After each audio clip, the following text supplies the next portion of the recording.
Aspek yang paling mengesankan dari kinerja Fulcrum untuk pilot Amerika adalah kemampuan manuver kecepatan rendahnya yang dikombinasikan dengan sistem penglihatan yang dipasang di helm.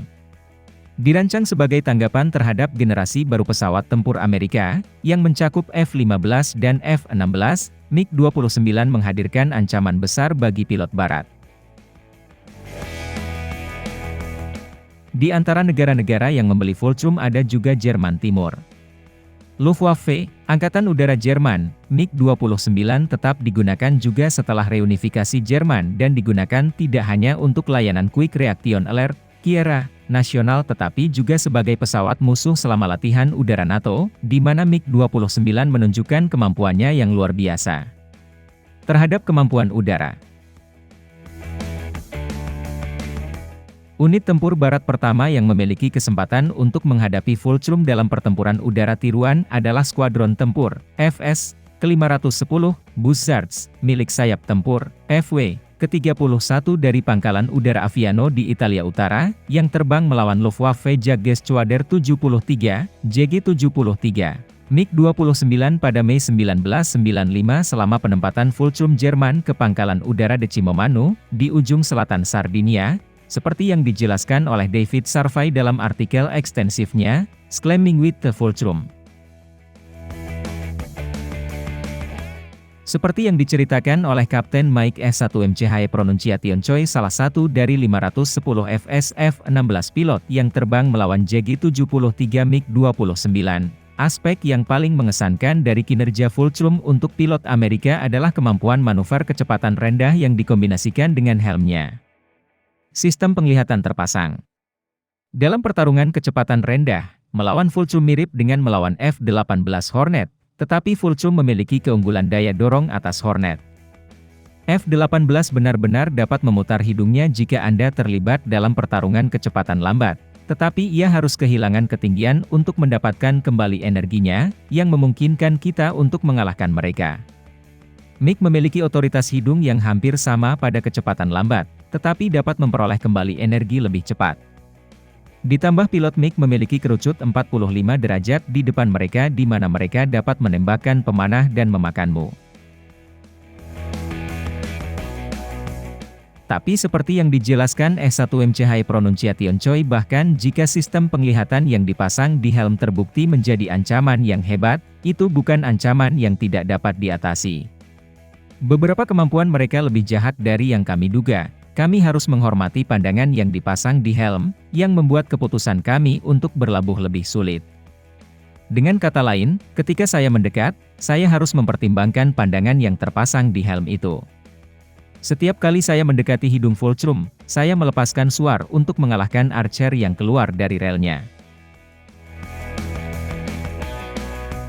Kesan yang dikonfirmasi juga oleh Letnan Kolonel Gary West, pilot Viper lainnya dan kemudian Komandan 510.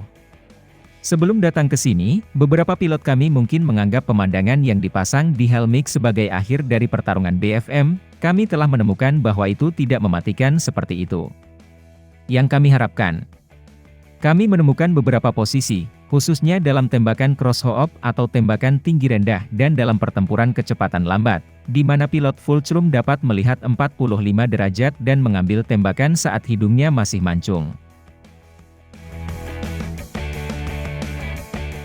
Kemampuan itu telah mengubah ide beberapa pilot tentang bagaimana mereka harus mendekati MiG-29 dalam pertempuran netral.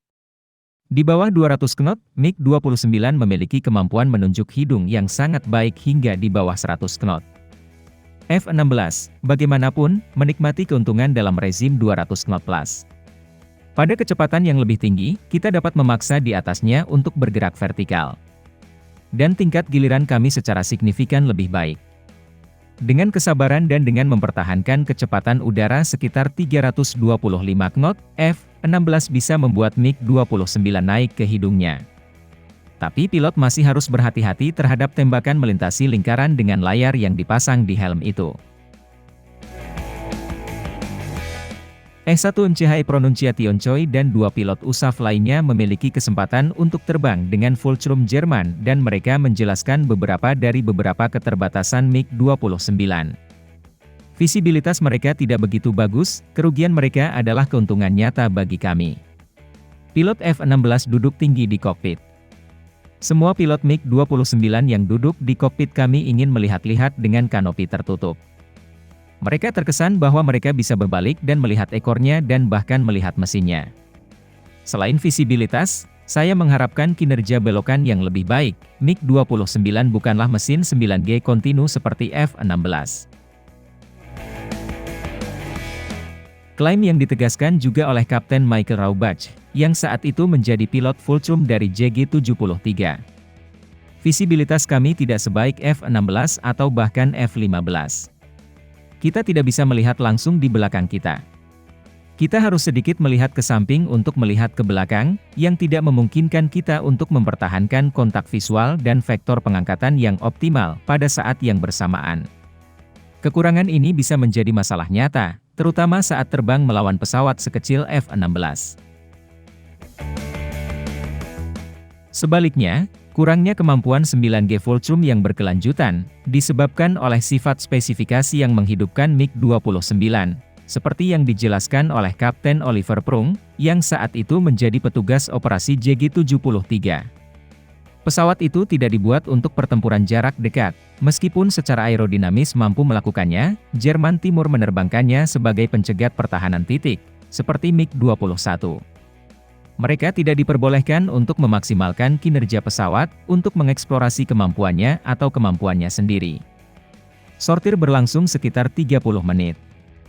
Pesawat itu dirancang untuk berebut, membuang tank, menjadi supersonik, menembakkan misilnya, dan pulang. Keterbatasan lain dialami ketika tangki bahan bakar garis tengah dibawa oleh pesawat, seperti ketidakmampuan pesawat tempur untuk terbang supersonik dengan tangki terpasang, skenario operasional yang juga membatasi MiG-29 hingga 4G ketika tangki telah bahan bakar yang tersisa. Namun, terlepas dari kekurangan tersebut, Fulcrum tetap menjadi musuh yang tangguh untuk dilawan seperti yang diceritakan oleh S1MCHE Pronunciation Choi. Pengalaman itu menegaskan apa yang saya ketahui tentang kemampuan MiG-29 untuk berbalik dan bertarung di bilik telepon. Ini adalah pesawat yang luar biasa di rezim ini. Namun, kekaguman memudar setelah giliran pertama itu. Dorongan adrenalin terbesar sampai ke titik itu. Setelah itu, saya mulai mengevaluasinya sebagai senjata. Pernyataan S1MCHE Pronunciation Choi digaungkan oleh West yang mengatakan bahwa kemewahan Fulcrum dapat mengalihkan perhatian pilot ketika mereka melihat MiG-29 untuk pertama kalinya. Ketika pilot Barat bergabung dengan MiG untuk pertama kalinya, mereka cenderung memandangnya dengan kagum. Alih-alih menerbangkan jet dan bertempur, mereka terpikat oleh pesawat buatan Soviet yang telah mereka pelajari sepanjang hidup mereka. Pilot kehilangan rasa ingin tahunya setelah pertemuan pertama. Ini bukan lagi gangguan potensial. Mereka akan tahu pertarungan seperti apa yang harus diperjuangkan dan di mana tepatnya mereka berada dalam kesulitan.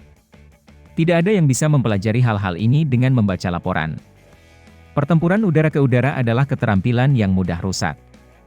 Tapi pelajaran yang kita pelajari di sini tidak akan terlupakan. Pilot ini akan tahu persis apa yang mereka hadapi ketika mereka bergabung. Mereka akan lebih percaya diri. Dan mereka tahu bahwa mereka menerbangkan pesawat yang lebih unggul dalam kemampuan manuver, kekuatan, dan avionik. West menyimpulkan, ketika pilot kami pertama kali tiba di sini, mereka hampir tersandung karena mata mereka terpaku pada jalan dan MiG-29 itu. Namun, setelah beberapa hari, MiG itu menjadi seperti pesawat lainnya. Dan memang begitulah seharusnya.